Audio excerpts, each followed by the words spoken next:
Hello friends, I am Khose Sima from Ghodeshwari Junior College, Ghodegaon.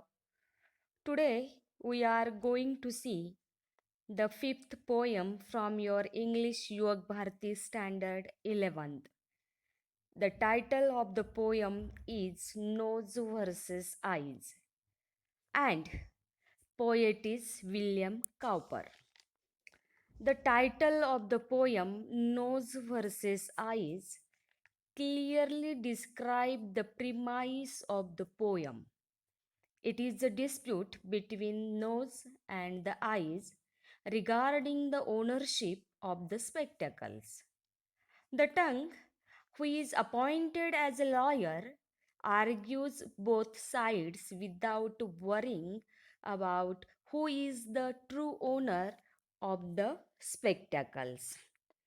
So, friends, let's study the poem. Before that, we start the poem.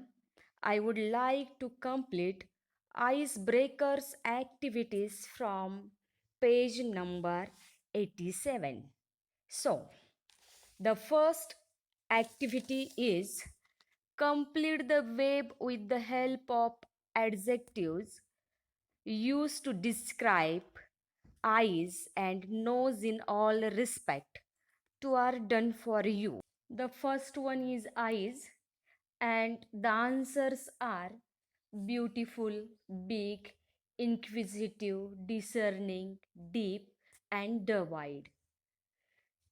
The second one is nose, and the answers are sharp, wide, pointed, and long. Now, look at the second activity. Given below are some words from legal terminology used in court affairs. Discuss and complete the table accordingly. There are two sections. The first section is legal terminology and the second section is description.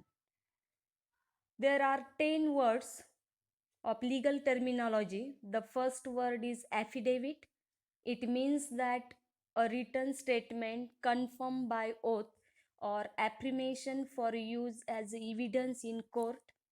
Second, argument. It means that an exchange of diverging or opposite views. The third, consent, agreement to do something. Number 4, counsel, a legal advisor conducting a case. The fifth word is judgment. It means that the ability to make considered decision. 6, trial. It means that a formal examination of evidence by a judge. Number 7, verdict, a decision on an issue of fact in civil. Number 8, contempt of court. It means that the offense of being disobedient to a court of law. Second one is notice. It means that notification or warning of something. And the last word is stay order. It means that the act of temporary stopping a judicial proceeding through the order. Now, see the last activity. Name the 5 sensory organs and provide phrases related to them.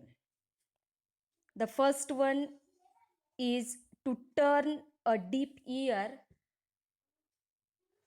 nothing between your ears. Number 3, in the blink of an eye. Number 4, to turn blind eye. Number 5, to follow your eyes. Number 6, to follow your nose. Number 7, under someone's nose. Number 8, in poor taste. Number 9, a bad taste is your mouth. And last, to keep in touch. Friends, we are going to see some information about the poet William Cowper. He was one of the most popular 18th century English poets and composers of hymns. His poems deals with nature and everyday life. He is aptly described by Samuel T. Coleridge as the best modern poet of his times.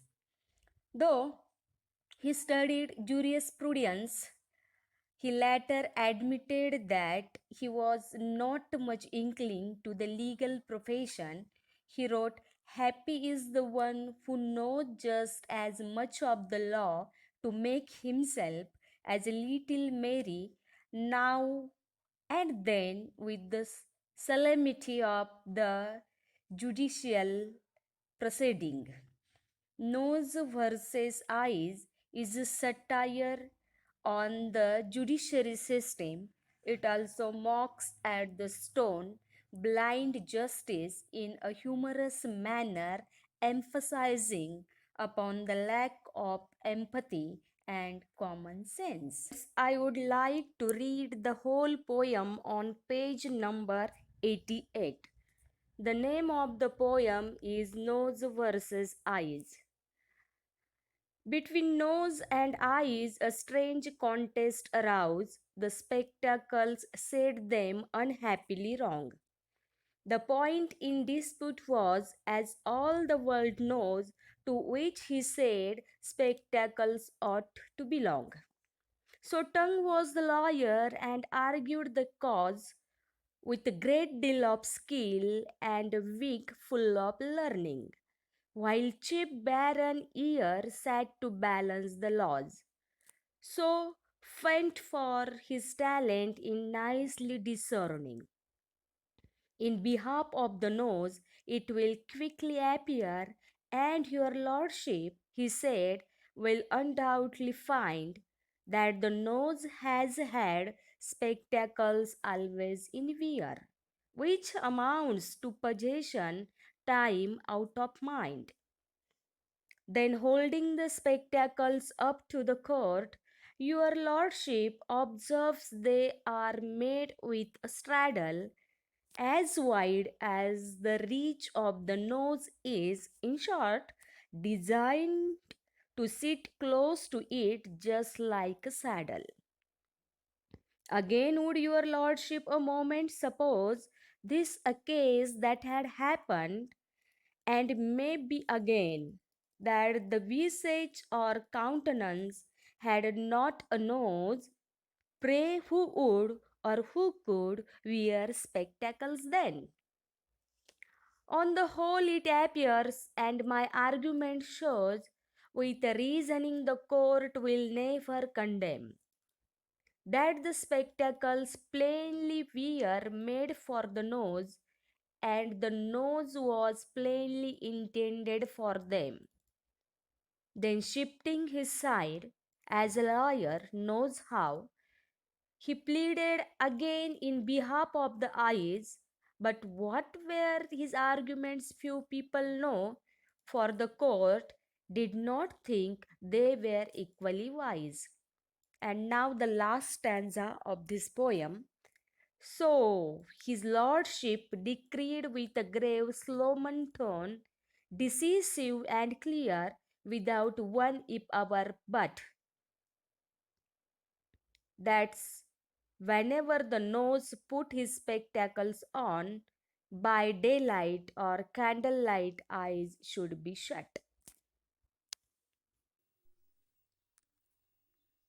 We will